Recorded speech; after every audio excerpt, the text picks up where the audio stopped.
Question number 14 a plus iota b divide में c plus iota d is equal to x plus iota y. ये आपके वो term दी गई है, prove करके दिखाना। X square plus y square equal to a square plus B square divide में सी square d square.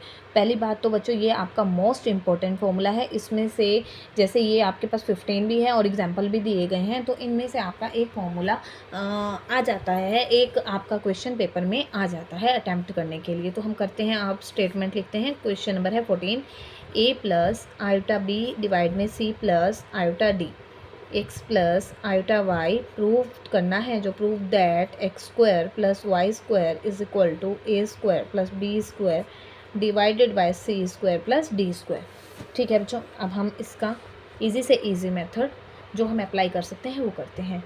तो x और y, देखो बच्चों यहाँ पर आपको प्रूव करना है, लेफ्ट साइड में x और y की वैल्यू सब्स्टिट्यूट करनी है। तो हम यहाँ से कंपेयर करके, अगर हमारी राइट साइड में x प्लस आयोटा y है यानी कि कॉम्प्लेक्स फॉर्म है, अगर लेफ्ट में भी कॉम्प्लेक्स फॉर्म बन जाए तो हम उसको कंपेयर करके x और y की वैल्यू निकाल के यहाँ पर कर देंगे सब्स्टिट्यूट। ठीक है, तो हमें बेसिकली करना क्या है, हमें क्या दिया है, x plus iota y is equal to a plus iota b divide में c प्लस आयोटा डी। मैं इसको सिंप्लीफाई करने के लिए कर देती हूँ rationalise. c plus iota d की जगह मैंने लिखा c minus iota d, c minus iota d. Rationalise किया, अब मल्टीप्लाई कीजिए, ये हो जाएगा ए सी और साथ में माइनस का a आयोटा डी प्लस का c आयोटा बी माइनस का b d iota square divide में आ जाता है c स्क्वायर माइनस में आयोटा डी का स्क्वायर। ठीक है बच्चों, तो ये हो जाता है ए सी और बी डी है iota square equal to -1 minus minus हो जाता है प्लस का। ये हो गया आपका पार्ट, रियल पार्ट मैंने सेपरेट कर लिया। यहाँ से हम लेते हैं बच्चों आयोटा कॉमन। आयोटा कॉमन लेने से आ जाता है बी सी माइनस के ए डी। ठीक है, यहाँ से आपका सोल्व हो जाता है iota square equal to -1 minus minus हो जाता है प्लस के सी प्लस के डी स्क्वायर। देखो बच्चों, अब यहाँ पर आपका क्या है, x plus iota Y.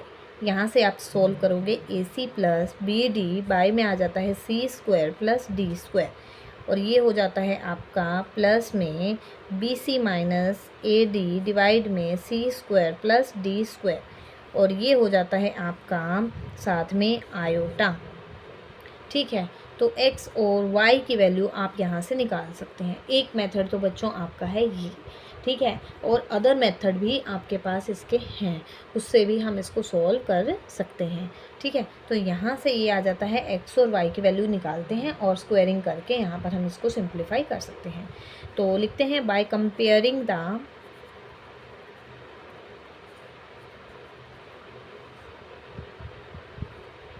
coefficients of real and imaginary parts of both sides।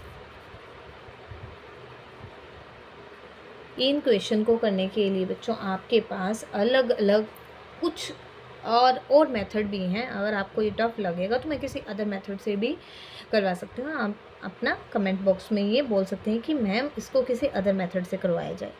x is equal to real part के इक्वल होगा, x is equal to a C plus B D by में सी स्क्वायर प्लस डी स्क्वायर और imaginary part y is equal to b c a d minus A d c square plus D square. अब हमें क्या चाहिए, left hand side को solve करने के लिए x square plus y square. Left hand side is equal to x square plus y square. X है हमारा यहाँ से आया है a C plus B d और b C minus A d, a C plus B d और by में है सी स्क्वायर प्लस डी स्क्वायर का, ये हो जाएगा होल स्क्वायर। ये था x, पूरा का पूरा आपका x। ठीक है, अब y लेना है हमें, वो आ जाता है b C minus A d, b C minus A d by में सी स्क्वायर प्लस डी स्क्वायर इसका होल स्क्वायर। तो देखो बच्चों, c square plus D square का होल स्क्वायर तो आपका एज इट इज़ आ ही जाएगा। ठीक है, और यहाँ से आपका अपर में हम होल स्क्वायर सॉल्व कर लेते हैं, a C plus B d का स्क्वायर और यहाँ से आ जाता है बी सी माइनस ए डी का स्क्वायर। होल स्क्वायर ओपन करो बच्चों, a square C square plus में b square d square plus में 2ab cd। ठीक है, इसी तरह बी स्क्वायर सी स्क्वायर प्लस में a square d square minus में 2abcd। डिवाइड में सी स्क्वायर प्लस डी स्क्वायर का होल स्क्वायर, ये आपका पार्ट हो जाता है कैंसल। तो यहाँ से आता है ए स्क्वायर और सी स्क्वायर है, देखो बच्चों, तो ए स्क्वायर सी स्क्वायर, ए स्क्वायर सी स्क्वायर, यहाँ से हम लेते हैं बी स्क्वायर सी स्क्वायर, प्लस में है बी स्क्वायर डी स्क्वायर और ए स्क्वायर डी स्क्वायर। देखो बच्चों, यहाँ से हमारा कुछ कॉमन आ सकता है, ये सी स्क्वायर यहाँ से कॉमन आ जाएगा, इसमें से डी स्क्वायर, तो सी स्क्वायर कॉमन लोगे तो ये बचता है A square plus B square, इधर से डी स्क्वायर लोगे तो बी स्क्वायर प्लस ए स्क्वायर। देखो बच्चों, ये रिमेनिंग पार्ट लिख लिए, यहाँ पर भी ये रिमेनिंग पार्ट लिख लिए, और डिवाइड में है सी स्क्वायर प्लस डी स्क्वायर का होल स्क्वायर। तो ये आप ए स्क्वायर प्लस बी स्क्वायर आपका आ जाएगा कॉमन पार्ट में, ये, और क्या बचता है, सी square plus D square, other bracket में हम सोल्व करके लिख लेते हैं। अब C square plus D square का होल स्क्वायर है तो आप इसको 2 टाइम लिख सकते हो। ये पार्ट हो गया है आपका कैंसल, तो ये आ गया है A square plus B square C square plus D square divide में, और आपको ये ही बच्चों प्रूव करके दिखाना था।